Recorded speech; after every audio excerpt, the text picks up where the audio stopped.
মাহদির সৈনিক কারা হবে এই প্রশ্নটি বহু মানুষের মনে জাগে, কারণ শেষ যুগে ইমাম মাহদী আলাইহিস সালামের নেতৃত্বে এমন এক দল গঠন হবে যারা সত্য ও ন্যায়ের জন্য লড়বে এবং দাজ্জালের মতো ভয়াবহ ফিতনার মোকাবেলা করবে। হাদিসের সরাসরি আজকের নির্দিষ্ট কোনো জাতি বা দেশের নাম করে সৈনিক চিহ্নিত করা হয়নি, বরং তাদের বৈশিষ্ট্য, ঈমান, চরিত্র এবং সংগ্রামী মনোভাব বর্ণনা করা হয়েছে। এ থেকেই বোঝা যায় যে মাহদির সেনাবাহিনী পৃথিবীর কোনো নির্দিষ্ট সীমান্তে সীমাবদ্ধ নয়, বরং আল্লাহ যাদের অন্তর প্রস্তুত করেন তারাই সেই বাহিনীর অংশ হতে পারে। হাদিসে এসেছে, মাহদির সমর্থনে সবচেয়ে প্রথমে দাঁড়াবে পূর্ব দিক থেকে আগত একদল মানুষ, যাদের হাতে থাকবে কালো পতাকা। অনেক আলেম মনে করেন পূর্ব দিক বলতে খোরাসান অঞ্চল বোঝানো হয়েছে, যা বর্তমান ইরান, আফগানিস্তান, তুর্কমেনিস্তান এবং মধ্য এশিয়ার অংশ জুড়ে বিস্তৃত ছিল। তবে আলেমরা সতর্ক করে বলেন, নির্দিষ্ট বর্তমান দেশের সাথে এসব বিষয় জোর করে মেলানো উচিত নয়, কারণ আল্লাহর পরিকল্পনা কিভাবে বাস্তবায়িত হবে তা তিনিই ভালো জানেন। মাহদির সৈনিকদের সবচেয়ে বড় পরিচয় হবে তাদের ঈমান। তারা হবে দৃঢ়চিত্ত, অটল, সত্যের পক্ষে নিঃস্বার্থ যোদ্ধা। তারা দুনিয়ার স্বার্থের জন্য নয়, বরং আল্লাহর সন্তুষ্টির জন্য লড়বে। হাদিসে বলা হয়েছে, তারা এমন মানুষ হবে যাদের ঈমান পাহাড়ের মতো দৃঢ়, যারা অন্যায় দেখলে চুপ করে থাকে না, যারা আল্লাহর দ্বীনের জন্য সর্বস্ব উৎসর্গ করতে প্রস্তুত।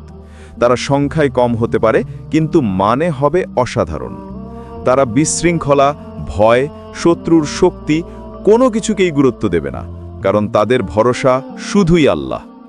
আরও উল্লেখ আছে যে তারা আল্লাহর পথে জিহাদ করবে এমনভাবে যেমন সাহাবারা করতেন। এর মানে তারা কেবল যুদ্ধ কৌশলই জানবে না, তাদের চরিত্র, তাকওয়া, শুদ্ধ হৃদয় সবই হবে আদর্শিক। মাহদির সৈনিকদের আরেক বৈশিষ্ট্য হল, তারা পুরো পৃথিবীর বিভিন্ন অঞ্চল থেকে একত্রিত হবে। কেউ আরব অঞ্চল থেকে, কেউ পূর্ব দিক থেকে, কেউ শামে, আবার কেউ দূরবর্তী অঞ্চল থেকেও মাহদির দিকে ধাবিত হবে। পৃথিবী তখন বিশৃঙ্খলায় পূর্ণ থাকবে, কিন্তু কিছু মানুষ থাকবে যারা সত্যের আহ্বান শুনে ছুটে আসবে মাহদির সাহায্যে। তারা হয়তো ভিন্ন ভাষায় কথা বলবে, ভিন্ন সংস্কৃতি থেকে আসবে, কিন্তু তাদের ঈমান ও লক্ষ্য হবে এক: দ্বীনকে প্রতিষ্ঠিত করা এবং দাজ্জালের ফাসাদ থেকে মানবজাতিকে রক্ষা করা। হাদিসে আরও উল্লেখ আছে যে মাহদির সঙ্গে থাকবেন ৩১৩ জন নির্বাচিত নেতা, যাদের তুলনা করা হয়েছে বদরের ৩১৩ জন সাহাবীর সঙ্গে। এরা হবে সর্বোচ্চ স্তরের মুমিন, আল্লাহর বিশেষ সৈনিক। তাদের প্রত্যেকের থাকবে অসাধারণ ব্যক্তিত্ব, ত্যাগ, সাহস এবং নেতৃত্বের গুণ। তাদের পেছনে থাকবে আরও বৃহৎ বাহিনী, যারা একত্র হয়ে দাজ্জালের বিরুদ্ধাচরণ করবে। আর এসবের পেছনে আল্লাহর পক্ষ থেকে থাকবে বিশেষ সাহায্য, কারণ শেষ যুগের এই লড়াই মানব শক্তির চেয়ে ঈমানের শক্তিতে জয়ী হবে। এই সৈনিকরা শুধু যুদ্ধ করবে না, বরং দুনিয়ার অন্যায়, দুর্নীতি, মিথ্যা মতবাদ, জুলুম ও বিভ্রান্তি থেকে মানুষের হৃদয়কে পরিষ্কার করতে সাহায্য করবে। তারা মানুষকে কুরআন ও সুন্নাহর দিকে ফিরিয়ে আনবে, সমাজের ন্যায় প্রতিষ্ঠা করবে এবং মাহদির শাসন ব্যবস্থাকে মজবুত করবে। আর যখন ঈসা আলাইহিস সালাম অবতরণ করবেন, তখন এ বাহিনী আরও শক্তিশালী হবে এবং দাজ্জালের পতন ঘটানোর চূড়ান্ত মিশনে তারা গুরুত্বপূর্ণ ভূমিকা রাখবে। কিন্তু এখানে একটি গুরুত্বপূর্ণ বিষয় হল, মাহদির সৈনিক হওয়া মানে শুধু ভবিষ্যতের কোনো বিশেষ মুহূর্তের জন্য অপেক্ষা করা নয়, বরং যাদের অন্তরে ঈমানি শক্তি, ন্যায়ের প্রতি দৃঢ়তা, আল্লাহর প্রতি পূর্ণ আনুগত্য এবং দুনিয়ার ফিতনা থেকে বাঁচার চেষ্টা থাকবে, তারাই প্রকৃত সৈনিক হিসেবে গণ্য হতে পারে। এই সৈনিকদের গড়ে ওঠা শুরু হয় আজ থেকেই, আমাদের নিজেদের ঈমান শক্তিশালী করার মাধ্যমে, ছোট ছোট অন্যায়ের বিরুদ্ধে দাঁড়িয়ে যাওয়ার মাধ্যমে, কোরআন সুন্নাহর জীবন গড়ার মাধ্যমে, সত্যের পাশে থাকার সাহস অর্জনের মাধ্যমে।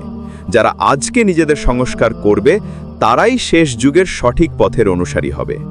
সুতরাং মাহদির সৈনিক কারা হবে এই প্রশ্নের উত্তরে সবচেয়ে বড় সত্য হল, আল্লাহ যাদের নির্বাচন করবেন তারাই সেই বাহিনীর অংশ হবে। জাতি, ভাষা, রং, দেশ এসব দিয়ে তাদের পরিচয় নির্ধারিত হবে না, বরং তাদের পরিচয় হবে ঈমান, তাকওয়া এবং সত্যের প্রতি অটলতা। আল্লাহ আমাদের সবাইকে সেই দলের যোগ্য করে তুলুন এবং শেষ যুগের বিভ্রান্তি থেকে হেফাজত করুন। সবশেষে, আপনি যদি ইসলামিক এসকেটোলজি, মাহদি, দাজ্জাল, ঈসা আলাইহিসসালাম এবং কিয়ামতের নির্দেশন নিয়ে আরও গবেষণা ভিত্তিক ভিডিও পেতে চান তাহলে অবশ্যই ফাইনাল আওয়ার কল চ্যানেলটি সাবস্ক্রাইব করতে ভুলবেন না।